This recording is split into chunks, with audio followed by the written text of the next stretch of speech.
Welcome to the keynote session. We have one just change of program. We have 4 speakers, which as you all see, that it's only a 1-hour duration, but that means that with one cancellation, each speaker gets 15 minutes. And so if they don't fill up that 15 minutes, we'll have some potential time for questions as well from the audience. But this is the keynote session on the archaeology of Saudi Arabia. I think we'll have some really robust talks about that, but we may also have some speakers that also look in the wider world, but with implications on Saudi Arabia.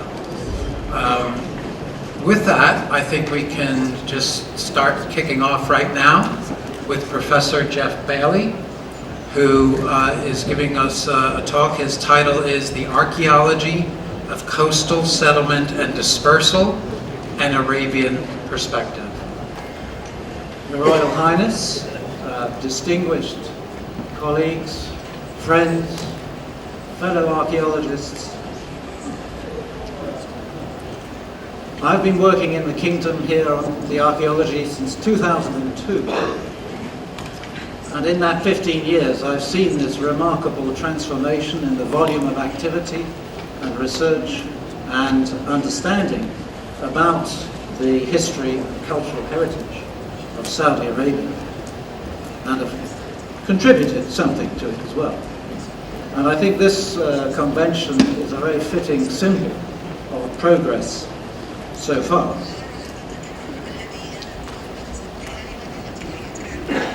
And another transformation that many of us in Europe have seen in recent years is a change in the funding landscape that has brought much more substantial funding within our reach through the European Union, not least the European Research Council. Some of our work was done through that means, the Disperse project, which continues, and of course Mike Petralia's Paleo-Deserts project was another beneficiary of European Research Council funding.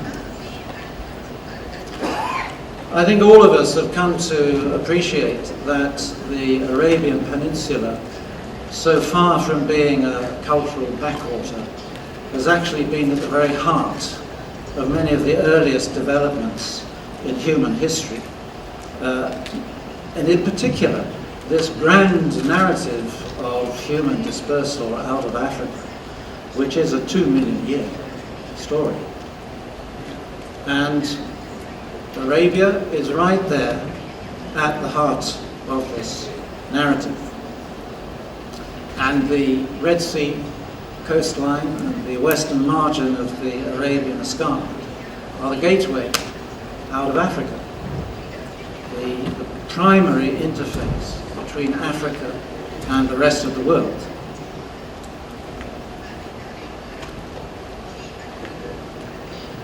Now, we know that in Africa we're talking about a very long record. In Arabia so far, our dates, actual dates, do not go very far back. Maybe 250,000 years, but undoubtedly there is earlier material waiting to be discovered. Now, there are only 2 ways to get out of Africa in the very early periods of human development.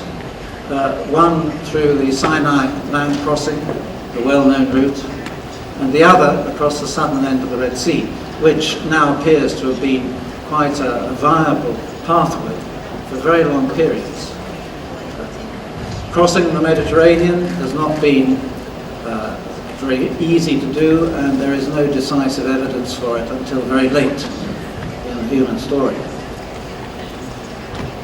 We've been working in the southwest and have a big interest in the southern pathway, and even from this map you can see that when you drop sea level, which is a major issue on our time ranges, you have a very narrow channel across the Hanish Sill and the Bab al-Mandeb, and that channel might have involved getting your feet wet, perhaps crossings of 2 or 3 kilometers.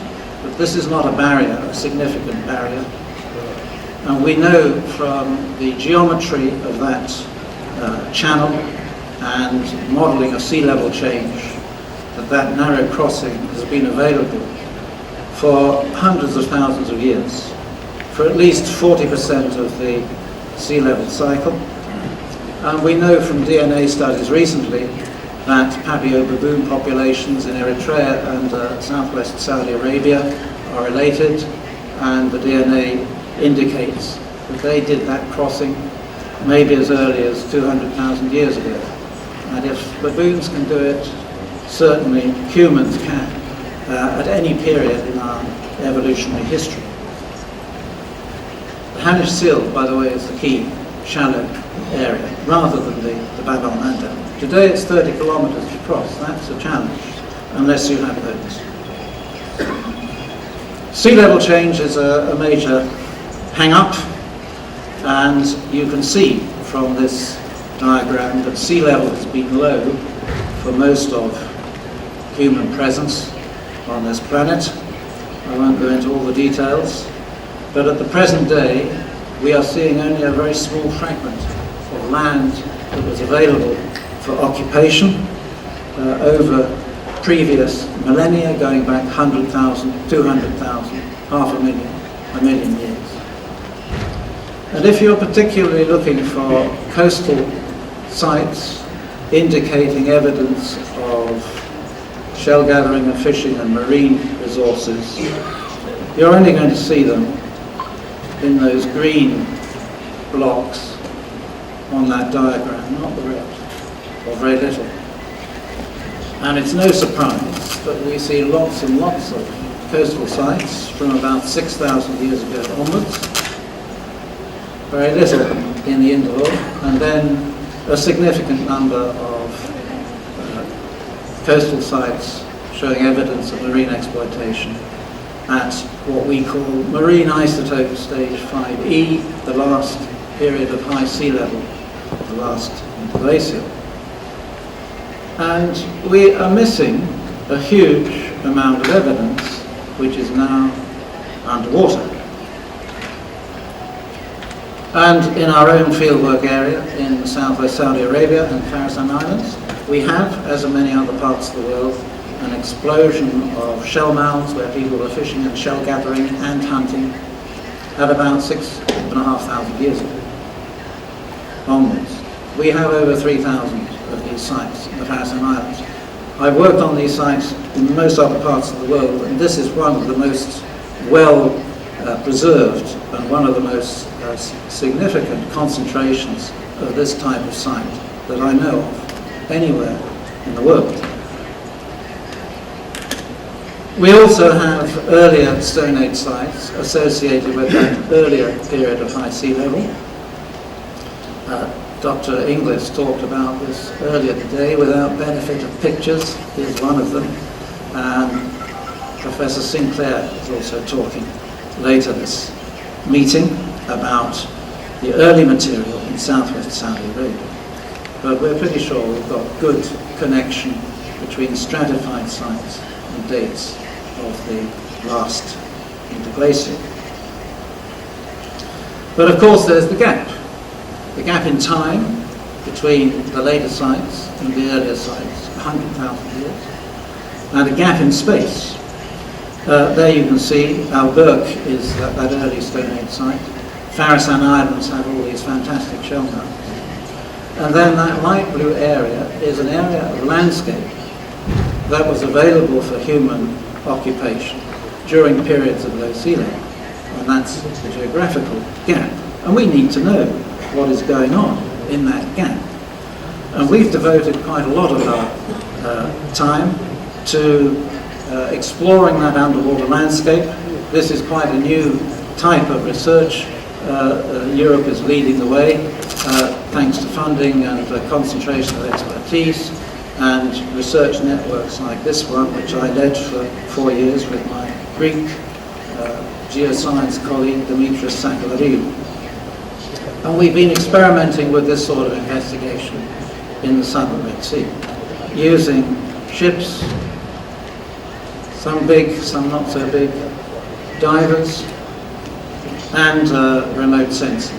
Really, this sort of underwater mapping is the key to this type of underwater research, and you need ships with the right equipment and a scientific team, in this case 15 scientists, who know what they're doing and can run that equipment and interpret the data. And we're beginning to get some windows into that underwater landscape, and these are indicating that we have a very interesting submerged landscape there with fault-bounded basins creating valleys. We have put cores down into the sediments in those basins. We use remotely operated vehicles and so on. And it is clear that we have a series of lake basins that had lake sediments in before sea level came up and covered those lake sediments with marine sediments. What did those lake basins have in them? What sort of water? Fresh water? Maybe. This is something we're still working on and trying to give precision to, but it means that that underwater landscape might have been a very significant and attractive territory for human settlement in those time ranges going back before 6,000 years ago, back to 125,000 years ago. So, really to just summarize what I see as some of the key issues here. I think all of us know that if we're going to do anything serious, it's got to be multidisciplinary. We actually have something like 70 specialists, fully half of those dedicated to this underwater, challenging underwater project.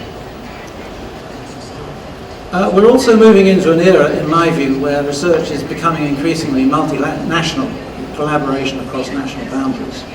It's beginning, but there's still more to be done there, because you need to collaborate on that scale when you're dealing with these very challenging and expensive types of research. Geochronology is always central. Find the site and date it, and that goes on. But equally, I think that looking at the landscape in which those sites were located, mapping and dating the evolution of the landscape is equally important, because that gives you the context for understanding your individual sites. With satellite imagery and many other techniques, this is now an expanding theme of research. Submerged landscapes are important. I spent the last 15 years trying to persuade my colleagues who work on land that it's important. Slowly and little by little, we're getting there. You can't ignore them. We already heard in this meeting, and we'll hear more, about the importance of protecting and conserving sites. You can't protect everything. We know this. And we know that sites have been destroyed or are under threat. But we need to be alert to that and to do what we can to mitigate the impact of human development. And of course, the coastal zone, in all periods of the past, has been the most attractive place for people. This is why we want to look at those submerged coastlines. It's the most attractive place today, and it has the highest impact of development, road building, quarrying, infrastructure development, which is exposing our sites, which is helpful, but also threatening their destruction. And above all, the theme that we heard about earlier today from the Prince, we must go out and tell the wider world what we're doing. Public outreach is central. I actually like talking to 10-year-old school kids, here being shown how to make a hand axe by Professor Sinclair at the Sabia Museum. They ask more intelligent questions than some of my undergraduate students at university. And they're keen, and they're enthusiastic. And we have engaged many people in our field work from the Kingdom, young people, students, divers, and some that we have taken to the UK and that I have worked with to do their PhDs, 4 of them, all of whom I think are in this room. So this must go on, and this is an essential part of our scientific investigation, and this provides an agenda for what we need to do in the future. Thank you very much.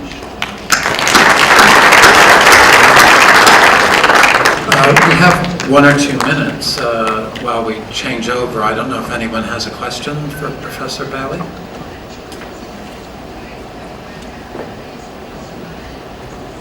Everyone shy? Not yet. I would just say that, you know, this is a wonderful project and a very important project because it's you know, in terms of theories of movement out of Africa and maybe into Africa, the shorelines are extremely important to consider. On our own project in Green Arabia, we've been looking in the interior, and Professor Bailey came up with a very clever notion or term, Blue Arabia, a couple of years ago, which I think, you know, puts the coasts front and center in terms of these potential adaptations and movements. But I should add to that we agreed that the whole historical process was both green and blue. And I'm told that the combination of green and blue is yellow. I don't know what we can make of that in colour coding. Desert. The desert, yeah. Okay, if there are no questions, we'll turn. Is there one? I didn't see it. Yes, Professor Gabon. Is there a microphone? Does anyone have a microphone? About if there is a shield mount in the northern part of the sea, similar to the ones in the south. There should be, and I would like to go and have a look, as you know, with your permission. Any The others? Kharasan ones are unique. Yeah, one more? Sorry, Joe. Sorry.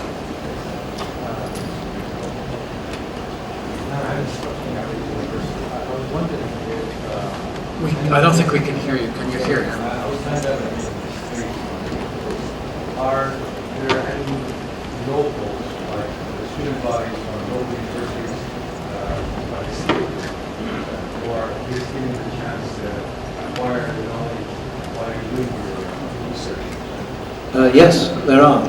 We've had students from Jizan University work with us on one of our expeditions, thanks to Dr. Faisal al-Damahi, who I think is here, and that was great. You know, we love to have young students work with us.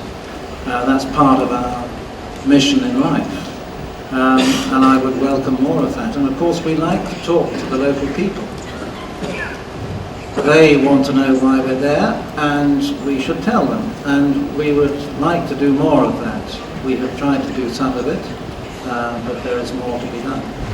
And it's such an exciting theme, this underwater theme in particular. People get excited about it, they get interested in it. And it's an easy theme to engage a wider public in enthusing and getting interested about it. And we can do that.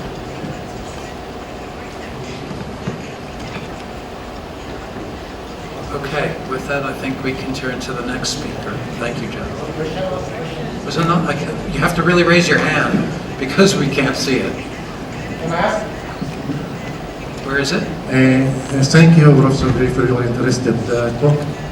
I would like to ask about the scientific tool which used to tracing the submerged landscape. How do you use the marine seismic, reflection seismic? I didn't quite hear the question. About the scientific tool which used to tracing the submerged landscape. Okay. Well, there's a whole suite of tools available now. In the particular survey we did, we used bathymetry, sub-bottom profiling, side-scan sonar, coring, remotely operated photography and vehicles. The ship in question, which was also brought to Saudi Arabia to work for other universities on oil exploration and submarine ecology, also has a submersible. We didn't have the submersible on that particular trip, but if we could bring it back and we had a target, we would also go and look more closely, and of course take divers down to look more closely. You've obviously stimulated a lot of questions, but I think we have to move on. Thank you for that. So the next speaker is Dr. Christian Robin, who will be talking about rock art, and the title of his talk is Who Wrote the South Arabian and Thamudic Rock Inscriptions in Hema in southern Saudi Arabia. my congratulations for the organizers of this magnificent conference, and I change the time after the very ancient period, which are so fascinating, and with so many changing in the views. We go to antiquity and the region of Hima, and my purpose is to show that the classification of scriptures and languages is changing and renewing the views we had previously.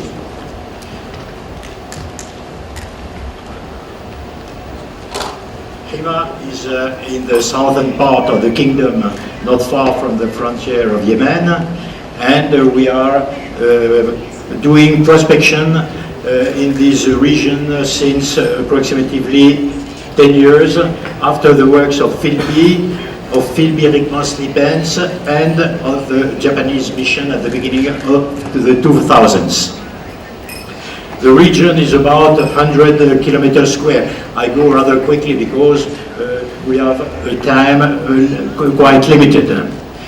So this is the results of the Belgian mission Rickman-Slipens, but unpublished later, and they collected about 10,000 inscriptions in that region, and it's possible to see that a third of these inscriptions are written in South Arabian letters in Musnad, and 2/3 with a local script which is called Thamudic. We already published some articles about the subject, and we'll publish, I hope, very soon a book explaining the way we discovered the things. This is the region of Hima. It is sand and sandstone. The sandstone is very easy to work, and there are many inscriptions in different alphabets: South Arabian, Himite-Thamudic, Arabic, Nabatean, Hebrew, Greek, very few Hebrew and Greek. This is a view of South Arabian inscriptions. I go quickly. A view of Thamudic. It's not very clear on the screen. A very nice Nabatean inscriptions of the 1st century AD. An Hebrew inscriptions discovered by the Philby Rickman's expedition. A very ancient Arabic inscriptions discovered by the Japanese mission going back to 29 or 27 Hijri, the beginning of the Islamic era. A small Greek inscription. It's written Delta Eta Mu Eta, and one of the very nice results of our prospections is the connection which is possible to establish between petroglyph and inscriptions. It's possible to see here that we have the same camel on the two pictures and the same name in two different places, so it's the same man who did the two designs in two different places. The same here. We have the same name, the same camel in different places. And there's here 3 times the same man doing pictures on the rocks. And this time 2 times. So we have many examples of such duplication of design, giving really precise dates for the figures which are associated. As I said, two main categories of text, South Arabian and Thamudic. For the typology of South Arabian, we have Greek form of inscription. Excuse me. As usual, going back to the 7th century BC till the end of the antiquity. We have some examples of very ancient inscriptions. For the Himite Thamudic inscriptions, the distribution is from Najran to Bisha in the north and to Qaryat al-Faw to the east for the moment, because many places have not yet explored. There are very nice inscriptions. I call them ostentatious, with big letters. It's possible to read them for the distance. Nice text like this one. very crude text and a kind of cursive text. So it's possible to establish already some categories, but it's difficult to give a precise date. And we have this text, which is probably from the end of the antiquity, from the 4th or 5th century. It's the latest known Talmudic text for the moment, but we have very few texts in the antiquity. And we have other types of Talmudic, probably written by persons coming from other regions.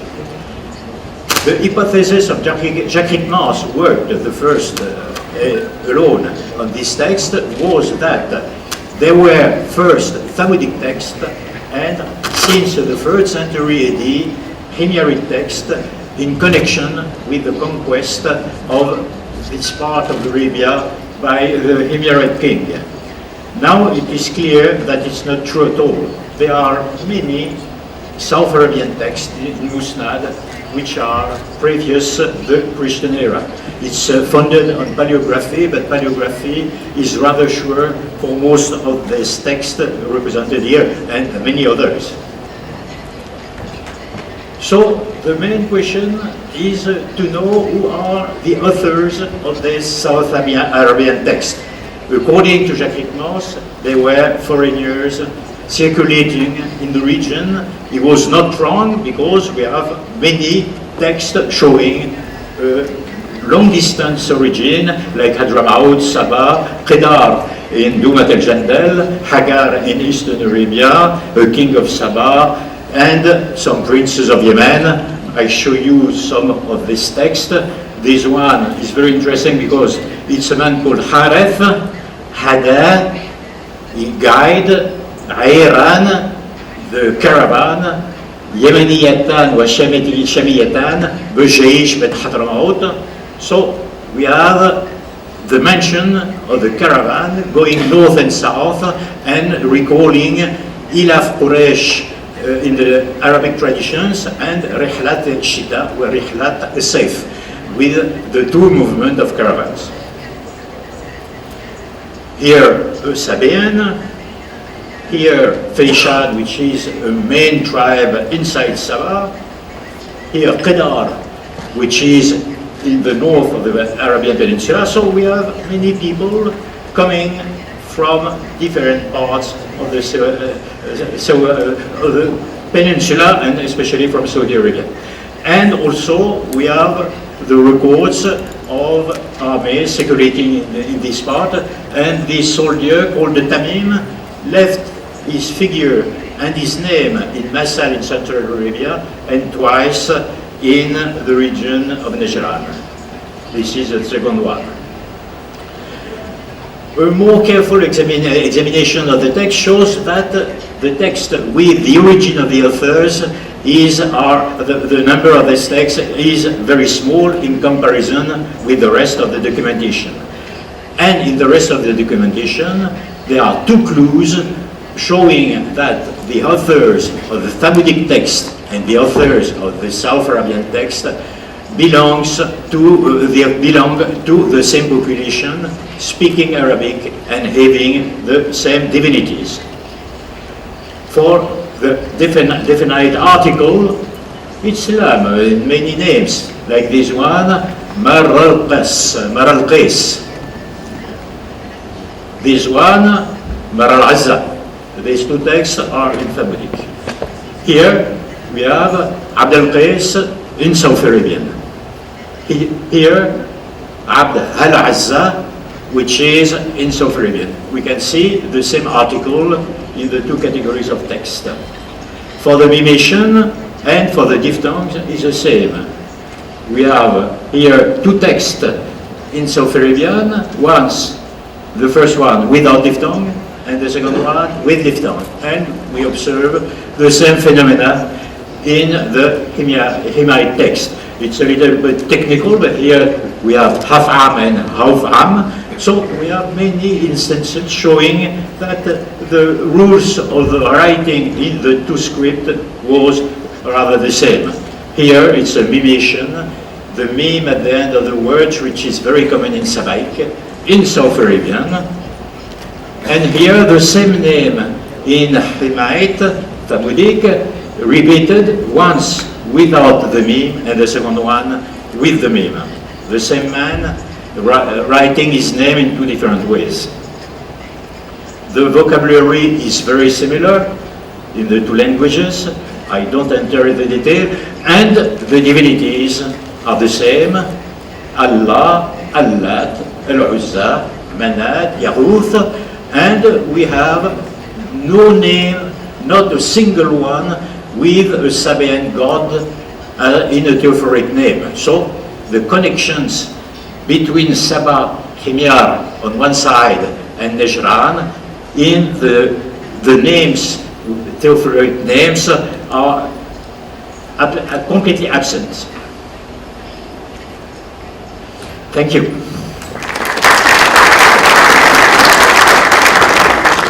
We in fact have a few minutes for some questions. Yes, I see one there.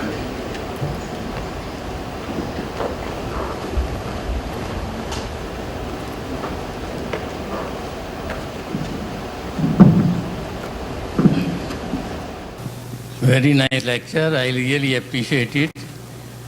You dated Musnad Junubi 7th century BC, but we never found. And this inscription is monumental, very nice, very decorated. We don't see 7th century BC inscription in a rough quartz or initial font. And we never found Musnad Thamudic inscription superimposed on Musnad Junubi. In all the area of Najran, thousand inscriptions. I didn't find one single Thamudic inscription superimposed on Musnad al-Junubi. It means certainly Thamudic is older than Musnad al-Junubi. And dating of 7th century, South Arabic is very nice, monumental.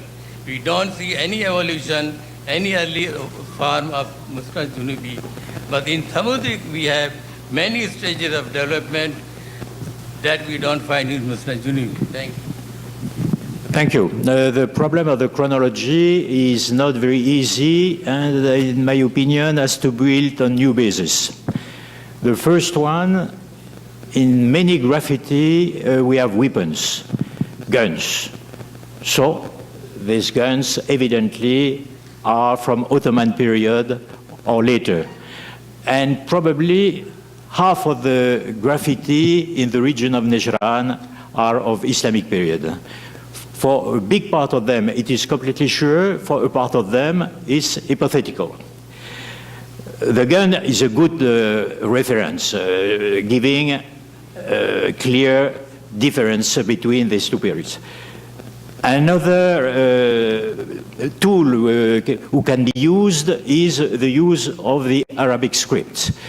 And it is possible to show some association between Arabic script, but very few designs. In fact, they are not connected with petroglyph. A last possibility are the patina, the paleography, all the tools which were used, and you mentioned the possibility of the superposition, and have we Thamudic on Sabaic or Sabaic on Thamudic? For the moment, very few effectively in the two directions. We have no Sabaic on Thamudic and we have no Thamudic on Sabaic, because the connection in general is with pictures, with some designs, camel, beefs, ibex, and so on. So I used other ways to reconstruct the chronology. The best way is the paleography of the South Arabian inscription, because the paleography evolved since the highest period to late antiquity regularly with a good parallelism with Yemen.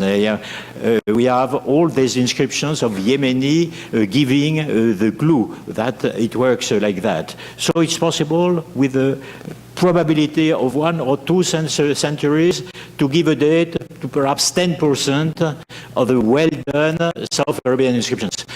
The South Arabian inscriptions which are written by non-professionals are very difficult to date, but the ones which are written by the sculptors going in the region with the princes are very well written, engraved, and it's possible to give a rather precise date. For the Thamudic, I have no idea for the chronology, and the more probable is that the oldest South Arabian and Thamudic inscription written in the region by the local population is not before the 5th century BC. But it's only an impression. It's impossible to prove that.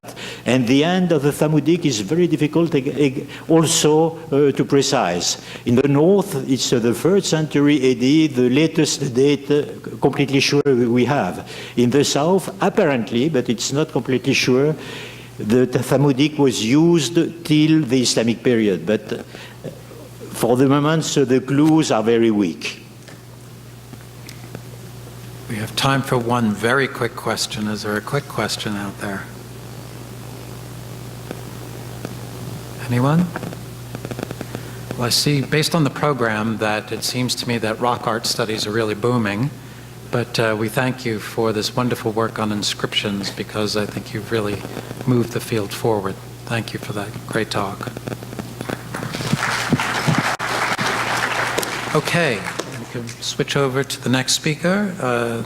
Introduce Dr. Arnouf Hausleiter, who is talking to us about sites in Northwest Arabia, and the title of his talk is The Archaeology of Northwest Arabian Oases.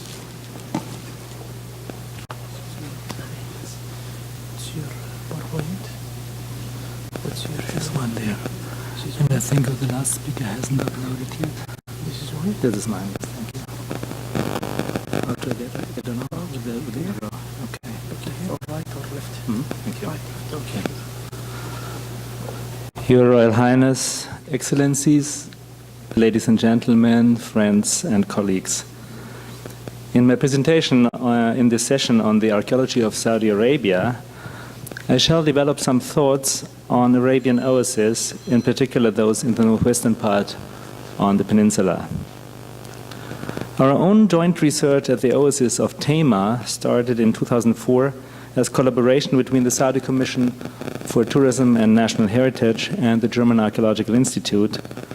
This scientific effort aimed at gaining a deeper understanding of the ancient life in this oasis, and it's now increasingly being contextualized with the research of Saudi international expeditions, all of them characterized by multi- and transdisciplinary state-of-the-art methodologies. This approach enables us to integrate archaeological data significant for the reconstruction of the socio-economic history and culture of these settlements with those of ancient environments, thus developing reconstructive models for lifestyle and subsistence of these powerful agricultural systems whose existence was based on the availability of water. This work, providing mainly local data sets, is now increasingly being linked to projects encompassing regional and supra-regional dimensions. Within a desert as landscape of survival, I quote Tony Wilkinson, the Arabian oases are best characterized as, again a quote, living spaces surrounded by a radical shift in habitat. On the long run, the landscapes of these oases are both exposed to episodically drying climates and long-term degradation by humans. Who in this context are the agents? Within an oasis, there's a mainly sedentist population. It appears to be more limited with regard to the range of reactions and options for adequate responses. Mobile groups, this is nomads or semi-nomads, the complementary constituent of the population, probably has the possibility of a more flexible response. Contrary to their counterparts in the oasis, they can act or react by movement, such as extending or shifting their grazing areas towards more favorable areas. Whereas in winter seasons, mobile pastoralists benefit from the seasonal advantages, they may be driven closer to water-bearing oases in the summer season. Our own view on oasis and the surrounding areas is mainly characterized by a sedentist perspective, although transhumance and shifting forms of subsistence are part of our considerations. Still, oasis landscapes are settled zones of agriculture with endogenous water resources, surrounded by grazing areas for flocks. To pastoralists, the landscape outside the oasis appears probably much more variegated, with its diverse features such as wadis, dune fields, mountains, etc. A third aspect which needs to be made explicit is the oasis connectedness to far-flung regions and locations. Oases were in a permanent crisis mode, if you may say so, aiming at fulfilling the need of resources. They were actively involved in organizing and maintaining networks of communication and exchange, thus fostering cultural interaction. Contacts with the outside world on micro and macro levels are equally essential for the survival of these systems. Although physical isolation characterizing oases can probably lead to cultural isolation, oases belong to the most connected places on Earth. Connectivity and mobility in this context are adequate means, if not prerequisites, of maintaining stability by bridging this physical isolation. Studying alternating periods of cultural isolation and interaction has great potential for the understanding of the stability of such systems. In case of the North Arabian oasis, it becomes increasingly clear that fundamental changes in the social-cultural organization took place as early as in the 3rd millennium BC, mirroring events which simultaneously occurred all over the Near East, be that Mesopotamia, Syria, the Gulf, Iran, Oman, and the Yemen highlands, the Levant, or Egypt. In some cases, such as at Tama, it may be possible to review the term oasis urbanism for this time, which elsewhere is known as early Bronze Age. Investigating early oasis economy as part of social, cultural, and political administrative organization is a complex issue, since data is still fairly limited. This, however, starts to change since an increasing amount of data is being provided by the new excavation projects. In order to arrive at convincing explanatory models, we have to switch from considering event-like developments to adopting a longue durée perspective. The latter is of heuristic value for assessing development and specific characteristics of individual settlements or regions. Ultimately, this should help to answer the question of why humans settle in such locations in the first place and how they negotiate in particular challenges of these locations. In spite of the above-mentioned risks and limiting aspects, oases have clear economic advantages. On the Arabian Peninsula, they serve as stations of caravan routes and thus as entrepots for the exchange of goods and information. Similar to the settlements in the Levantine environment, these, I quote, cities of the zone of uncertainty might therefore be seen as nodes in a structural network of mobile pastoral strategies, as well as supply stations for animal feed and for travelers and trade caravans. End of quote. Recent multi-proxy analysis of Pleistocene to Holocene climates in the quintessential Near Eastern landscape, this is the area of the Levant and Northern Arabian Peninsula, led to a revision of the general perception of the climatic history of the largest peninsula of the world. Paleolithic sites that has permanent human presence constituting the background for social, cultural, and economic processes, eventually resulting in the establishment of oases as long as a permanent water supply was guaranteed. In many oases, the reduction of groundwater table, intrusion of aeolian and sand deposits, or abrupt natural disasters are rooted in the regional climatic and environmental conditions, and the oasis strategies against these long-term processes were flexible and resulted on the long run in consolidation. So we also have to discuss the issue of resilience. From these general considerations, we now turn to a number of current research issues at Tama with regard to the early history of this oasis, which increasingly takes form. Oasis cultivation starts at approximately 6,600 years Cal BP before today. The deposits of the Sabkha, north of the oasis, allowed for a detailed reconstruction of climate and vegetation during the early to mid-Holocene, characterized by 4 major stages or zones, between 9,300 and 4,800 years before today, covering a total of 4,500 years. The beginning of oasis cultivation takes place when the phase of abrupt aridity at around 8,000 years ago changed towards more humid conditions. The retreat of grasslands and expansion of shrubs continued, and subsequently also woody taxa retreat. This development coincides with the appearance of first palynological evidence of fruit trees, such as vitis, grapevine, and figs, indicators for the beginning of oasis cultivation at Tamar. Slightly after that, a large-scale production of carnelian beads is attested at the eastern fringes of the Sabkha. Fabricated by the use of locally available flint drills by the bead makers, the disc-shaped artifacts were apparently not used in local contexts, since only few completely preserved items were found. Remains of channels have been identified by geophysical prospection in the northeastern Sabkha area, probably signs of an early irrigation system of this oasis. In the 3rd millennium BC, a more than 8 square kilometers large area was surrounded by walls of almost 16 kilometers length. This includes the narrow retaining wall between the agricultural lands of the oasis and the Sabkha. At the same time, large cairn fields seem to have been built south of the oasis. As to the internal organization, the center of the oasis was little more than 20 hectares in size, and a number of delimited areas without settlement remains may have served specific functions. Still unknown are the processes which led to the occupation of the center of the built settlement. Here was the apparently central place of public functions of the oasis, and this area dominated the oasis for the centuries to come. At the turn of the 2nd millennium BC, circular graves of the 3rd millennium Arabian tradition are presented by structures with a cross-shaped interior. Single inhumations display a pair of bronze weapons as known from the Syro-Levantine statues burials. They suggest the existence of shared communal practices and symbolic values over hundreds of kilometers. The continuous cultural influx from these adjacent regions, Egypt, Levant, Syria, Mesopotamia, and the Gulf, reflects phases of changing cultural adaptation, and it is one of our current research aims to further investigate this issue of mobility by a DNA analysis of human bone material in collaboration with the Max Planck Institute for the Science of Human History at Vienna.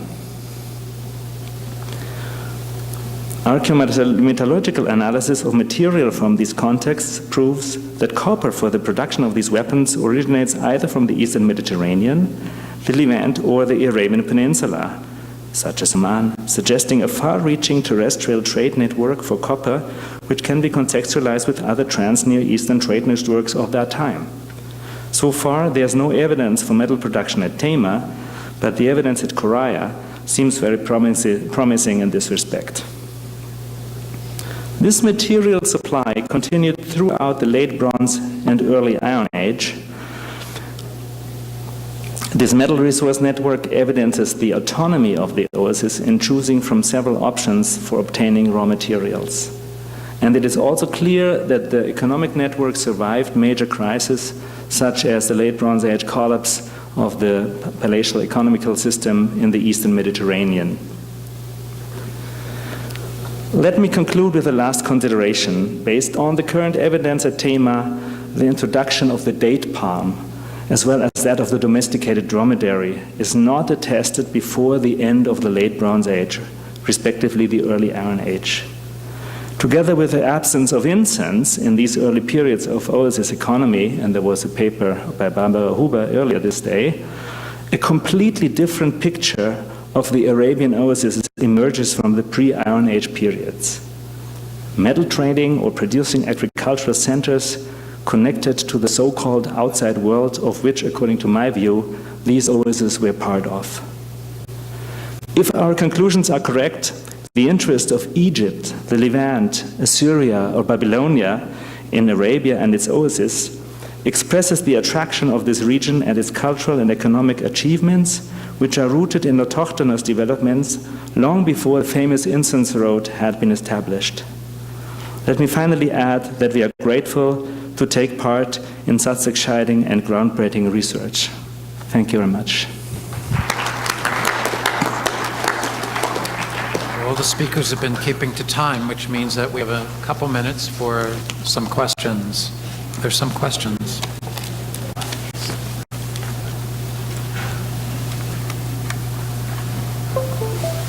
Any out there?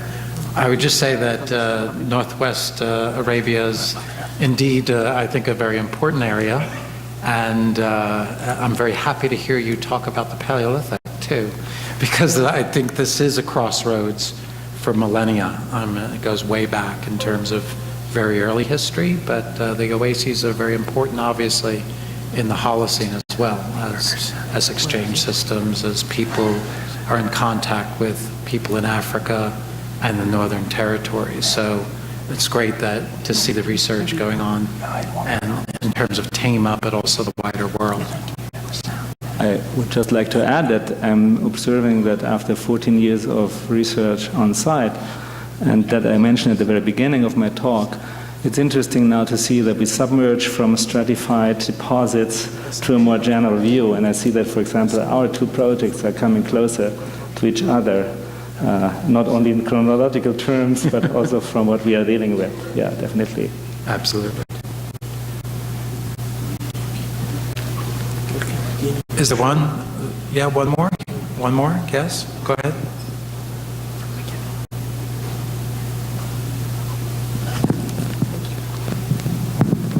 Hello, it's Hatun Al-Fasi. Thank you for your presentation about the oasis of Northwest. There's a lot, I think, that is attracting lots of interest, especially with coming projects of NEOM, etc. I was wondering, at the end of your presentation, you mentioned, or you referred to the lateness of palm tree domestication. If I understood properly, you were linking the domestication of dromedary together with palm trees. Could you just elaborate on that and how that is affecting the evolvement of the oasis in the northwest of Arabia? So what I was saying, thank you for your question, is that we have to abandon our view of an oasis which is for most of its time characterized by palm trees and camel herds running around. So what I want to say is that we have actually evidence in the faunal records, or the animal bones, as well as the quite detailed amount of material of archaeobotanic macro remains and pollen, that these two key markers for an oasis are absent before 1100 BC, and that nevertheless these oases were fully functional and participating to the Trans-Arabian trade networks. And so far, if we look at maps, even of the first edition of the Roads of Arabia catalog, the Bronze Age trade is something which is linked to the Gulf, impacted by the research in Oman, and also using textual sources from Babylonian and Akkadian inscriptions. But this map has to be redrawn. Arabia is part of it. And the incense is just one, the incense trade is a major image we have. And of course there was an incense trade, and as we have heard this morning, the oases were not only commercial hubs, but they were also customers, because incense was also burned in the oasis. But this is just one part of a long-lasting story of a network. That is what I wanted to say. And also the palm tree and the camel, of course, they play an important role for the incense trade, for the terrestrial trade, and also for the economy. And if you look at these oases, how they look today, they are full of palm trees. But this is something which occurs in the later part of the long-lasting history of these places. Okay, with that, I think we have to end. We only have 15 more minutes till the next session. We've heard 3 wonderful talks on Saudi Arabia, but now I have a feeling we're going to hear something a little bit different. We're going to be hearing from Lee Berger, who's been making some wonderful finds of human fossils in South Africa, and his talk is entitled "The Deep Past as a Key to the Future: Lessons in Science, Communication, and Tourism from South Africa." Thank you very much, Mike. It's a pleasure to be here today. when His Royal Highness asked me to come when we met in South Africa, it was to reflect on some of the experiences that my team and I have been undergoing over the last decade or so of rather remarkable discoveries that have occurred in southern Africa. My work is not here at the northern tip of Africa, but actually deep to the south of Africa, where we have been working in very different environments that have typically been discussed in archaeology. My work is conducted largely just outside of the metropolitan area of Johannesburg, South Africa, where some 10 years ago we made the first major discoveries of new species of ancient human relatives. I'm going to go through first a little bit of those discoveries and how they have actually impacted our understanding of the work being done. But first, to give you a background to the sort of scale. When we began our expeditions, these are not expeditions in open air sites, they're expeditions in deep underground systems and require enormous logistics. Our expeditions typically run about 60 persons in the underground environments, and they are conducted with international teams from all over the world. Presently, our teams number about 160 international scientists involved in the multidisciplinary processes that we undertake. We also communicate our science during the process of discovery, and a typical expedition of ours will have around 1 million people following the discovery and work that's being undertaken live during the expeditions. We use people from students all the way up to senior scientists, amateur and professional explorers. I will say that I also use my own children. That is my daughter up at the top, Megan, who is crammed into a very small slot about 12 meters above a descent that requires one to travel through about a 17.5 centimeter squeeze to get into the caverns below. The environments that I'm going to show you are quite incredible that we work in. They're some of the most extreme environments that anthropology, archaeology, or my field of paleoanthropology actually works in. To give you a little bit of an idea of the constraints, this is the entrance to one of our most recent sites. This is how you actually access the site at the bottom of a 12-meter slide after moving about 240 meters into the system. These are not your large cave systems. These are not the kind of cave systems that you easily walk into, and thus the experience that we've gained over the last several years to work in these environments has required the invention of new technologies, new ways of working in these very extreme environments that were previously unrecognized. I think most people who have worked in archaeology are used to rock shelters. Some of you have worked in some of the sites to the north of here, Neanderthal sites, other sites like that, work in some of the deeper accesses of the cave. We work in truly extreme environments. Environments that up until several years ago, people thought that there was nothing in. What we have, of course, found is we've used technology to actually enter these environments and then excavate in these environments, is that some of the most interesting finds are not in what we typically recognize. And it's a message of what I'm going to be talking to you about today, beginning to stretch our idea of where we explore, stretch our idea of what is common and where we should find discoveries. And these are lessons I think are particularly pertinent to the work and the potential future work here in Saudi Arabia.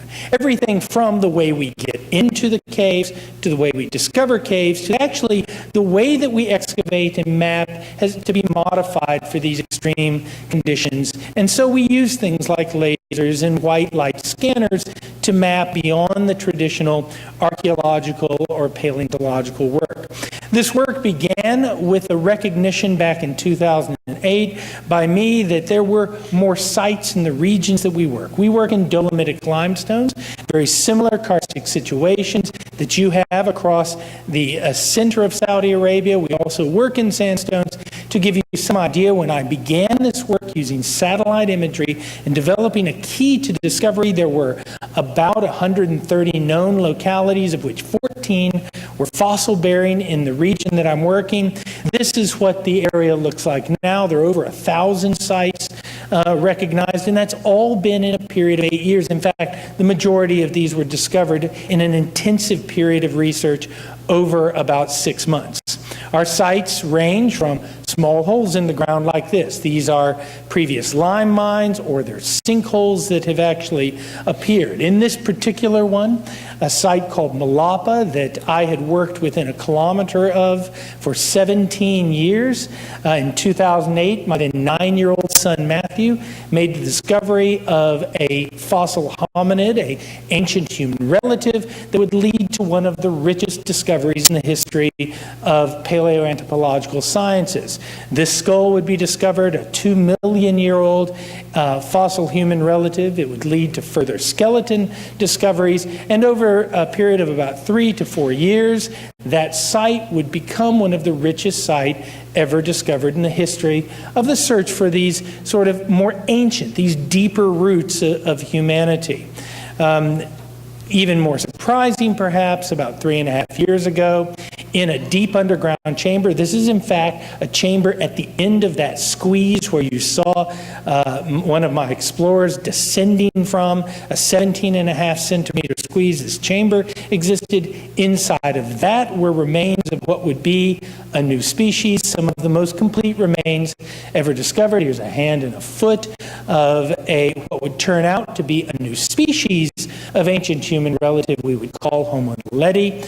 This would become the single richest site of ancient human relatives discovered on the continent of Africa, and equaling those discovered in the world.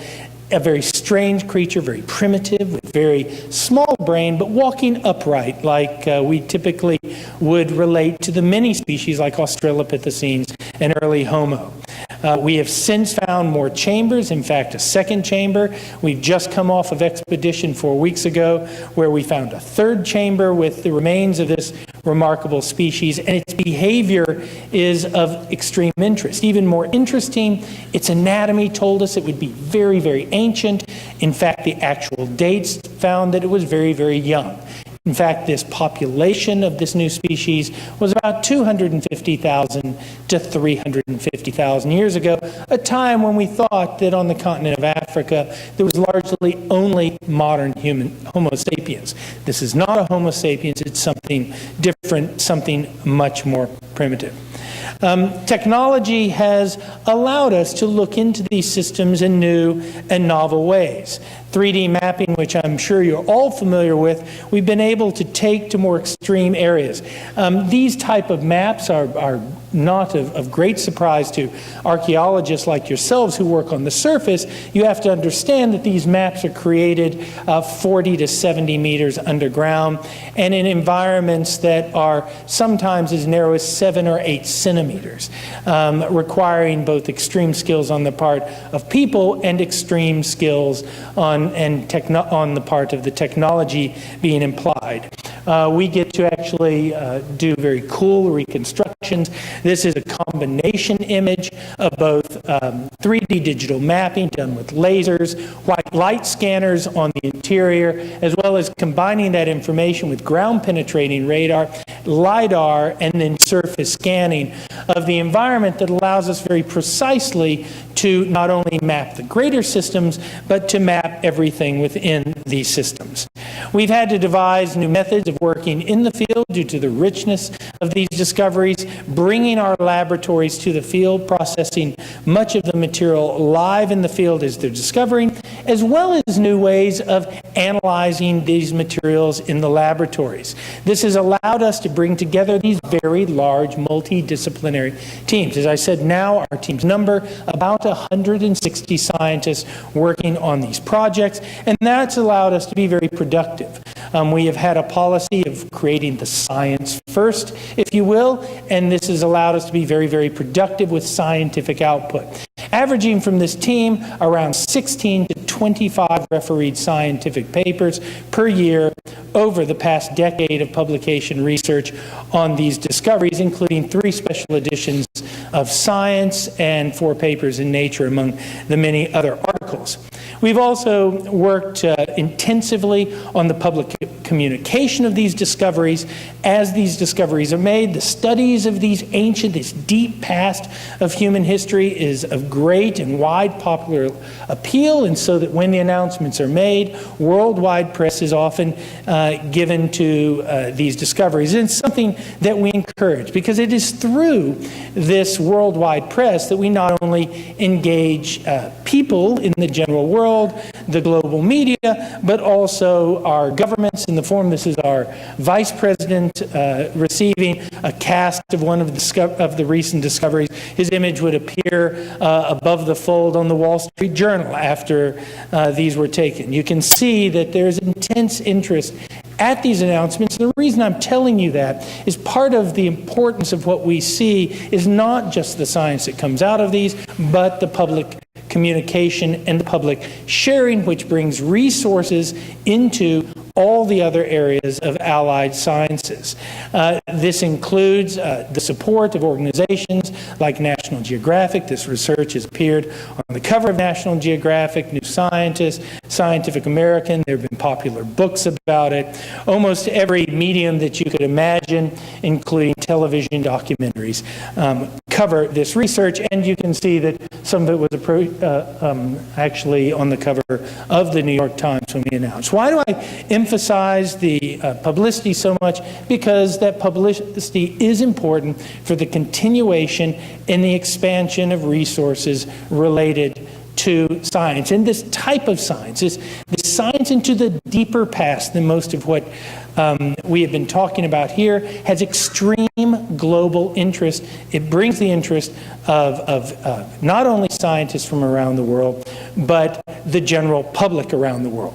We've practiced an open access policy where we give away the fossils, not the physical fossils themselves, but the 3D shape files, so that every fossil that we discover can be downloaded and 3D printed, as you see this one being done, not only by, again, colleagues and scientists examining our research, but students in classrooms, as well as members of the public. Most of our fossils have been downloaded more than 40,000 times. And that's quite something when you consider that these are just old bones that are generally not of that much interest. The scientists and explorers who do this work become world-renowned figures of exploration. Some of you may have heard of the famous underground astronauts, the 6 scientists who just happened to be women who actually could fit into these lower chambers and accomplish the mission of extracting this material. Our scientists are featured in programs around the world as they share the experiences not only of the science itself,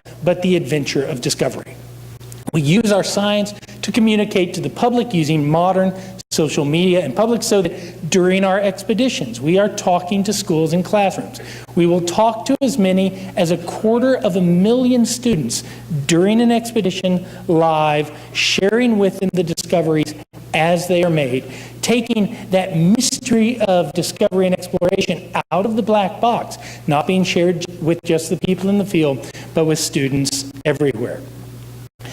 We are also concerned with tourism, moving sites like this, a tiny hole in the ground, into large-scale tourism projects like this. This is the Malapa site, a structure that was assisted with government money and international money to build for tourism and science in an extremely remote area, and bringing thousands of tourists onto the sites of these very rare discoveries. We take regions like this, which are areas outside of Johannesburg, basically wilderness, and we bring large-scale infrastructure that benefits local community, but also brings in international tourism, and that breeds money in the region that benefits the areas and the people that live in the areas, and generates money through the government back into the science. And we see this as foundational to what we do. I want to end with pointing you why I'm telling you the sort of byproduct of these stories. I understand the interest in both the Islamic history, the very important Islamic history, the pre-Islamic history here, but I would like to encourage you to take a look into the deeper past. There's a saying that I've heard in my days here in Saudi Arabia, that the past is the key to the future.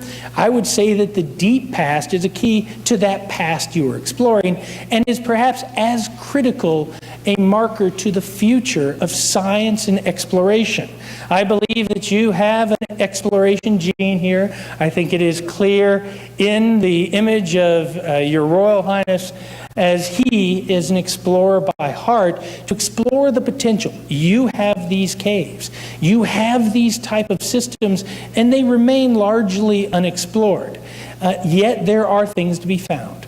Across this region, across Asia, across the whole of Africa, we are constantly finding new and surprising things in places that we previously thought had been explored. I would encourage you to invest in exploration. I would encourage you to invest in the training of young Saudi explorers to be adventurous, to go out and to seek new discoveries for the benefit not only of your science here in this country, but science universally, and of course for the benefit of your country on a global scale in the recognition of your part in the history of the origins of humankind. Thank you very much.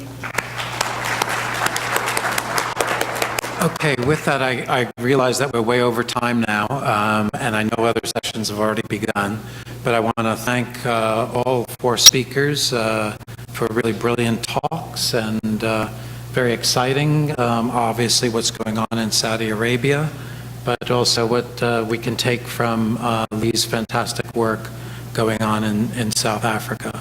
Professor Gabon, do you think there's time for another question, or should people just be able to go to their sessions? You're welcome to go if you need to go, but I don't know if the session is in here. In terms of time, I know we're over time now. One quick question, please.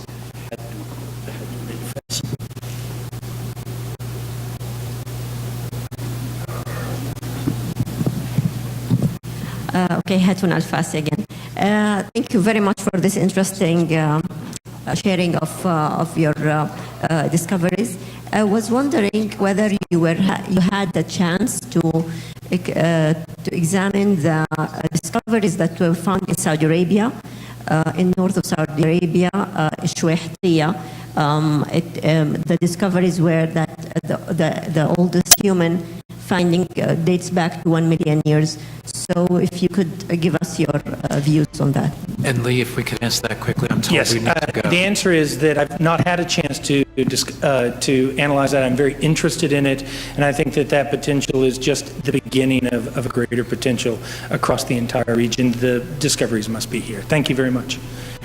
Let's give a hand to everyone. Thank you very much, everyone.